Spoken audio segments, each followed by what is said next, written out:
I finally get to start doing the Legacy Stunticons, and I'm starting with Dragstrip, partly because I wanted to, and also because he was the first figure that they released for the set. So yeah, I think I'm gonna do Breakdown next, but yeah, he's a pretty cool figure. So yeah, so I'm gonna get into this pretty quickly. I'm gonna start with his accessories just so I can get them out of the way and talk about the figure later. So he comes with two identical, like, little blasters here. They're pretty good coloring. Like, they've got the black plastic looks fine, and the purple paint looks good. They can also be attached together, like that, just if you want to. That's cool, it's neat.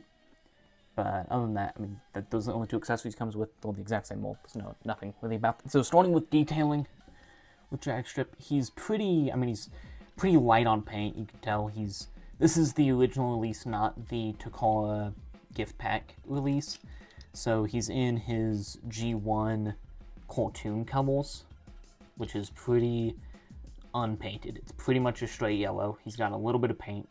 He's got a cool head sculpt with some good purple paint on like the forehead and those like ears. Red paint's pretty good. Silver mouth paint is nice. His head is very hollow. Head's very hollow though, although that's mainly because the back of his head shows in his alt mode, so I think it's to make it look more like a seat. Then he's got paint on his arms, inside his arms and legs. And then this silver painted engine and silver painted engine on the back. Other than that, I mean, detailing wise, he's pretty bland. Oh, and then he has Decepticon logos split in half in this oval, this like weird, I don't know if to call it mustard, but I don't know. And then this red stripe, obviously, they look pretty good. Overall detailing is pretty light, which for the first year of Legacy was pretty standard. But I think, I mean, he looks pretty accurate to G1, so I'm not complaining too much about it. So articulation is standard for a deluxe. So he's got, as I kind of showed already, he has full 360 on his head, but because of his big shoulder pad, it's kind of difficult to show. Arms go out that much. They go around 360 with a little bit of stopping because of the shaping of the shoulders.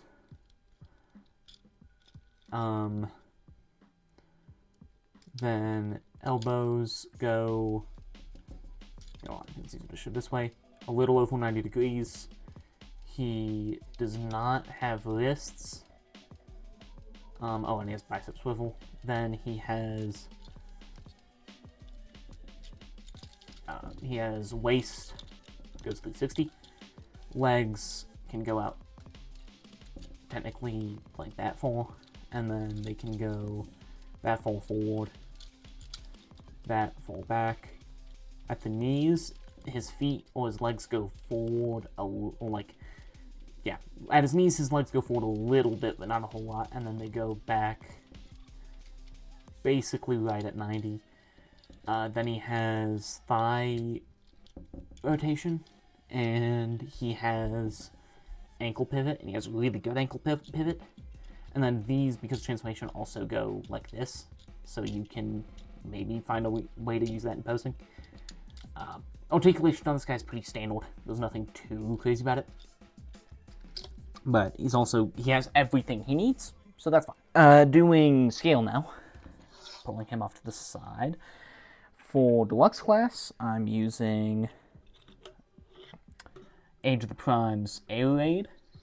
Thought I'd bring in new Combinal member just for scale.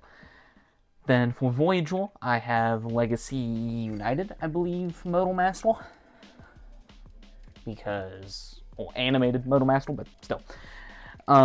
Then for Leader, I have Legacy Armada Galvatron. Dragstrip, he's standard deluxe size. He's not small like 86B, but he's not very big.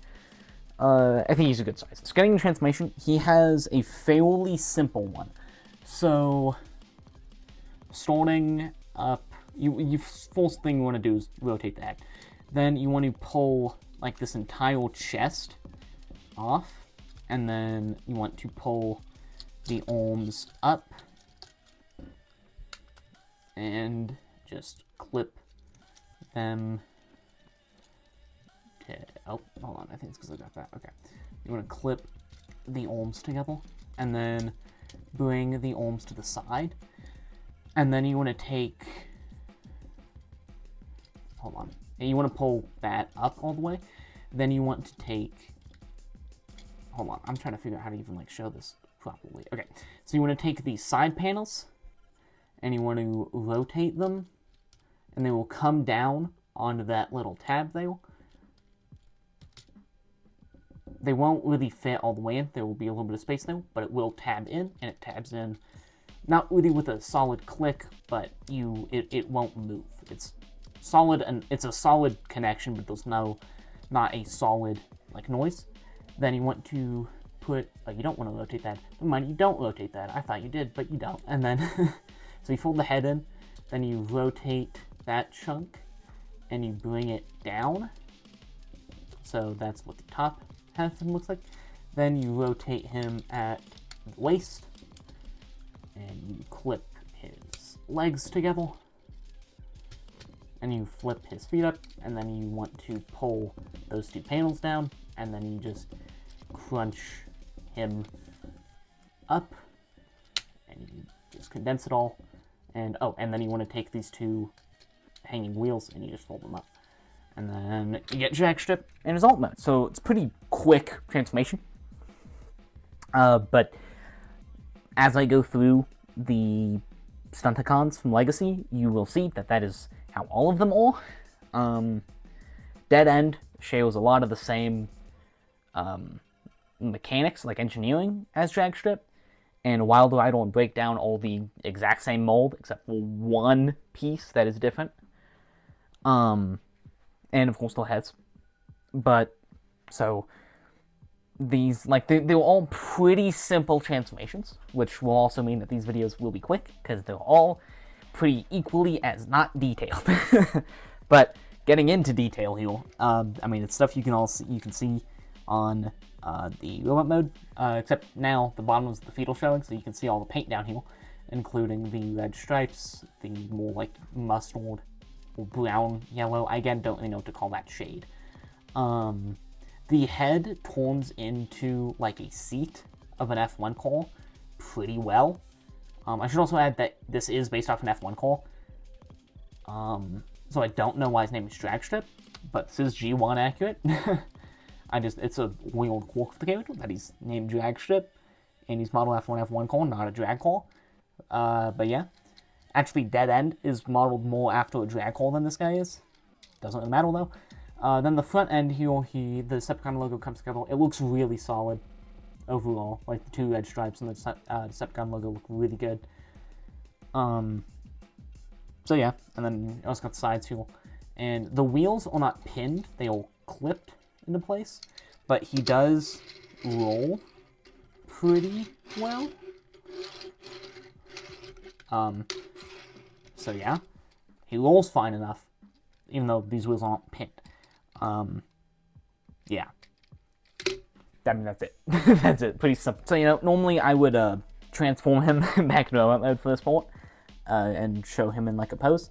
But since I have to put him back on Menasor once this recording is done, I'm not going to. I'm not gonna transform him back, because this is the last thing I record. So I'm not transforming him back, because then I have to transform him back to this mode. Because if you didn't know, on Menasor, on like the frame combiners, the arms, which for Menasor, the Legacy figures, is Dragstrip and Dead End, don't really have a different transformation for vehicle mode. Even the feet barely do, so Modal Master has the biggest transformation. But, yeah, so, yeah, this video is going to be really short. I'm realizing that while I'm recording it. A lot of that is because I just don't have all that much to say about this figure. This figure is... the individual figures are pretty lame. I'm really doing this because I want to make a video on Menasor, and I want to do a video on Modal Master. That's why I'm doing the rest of them.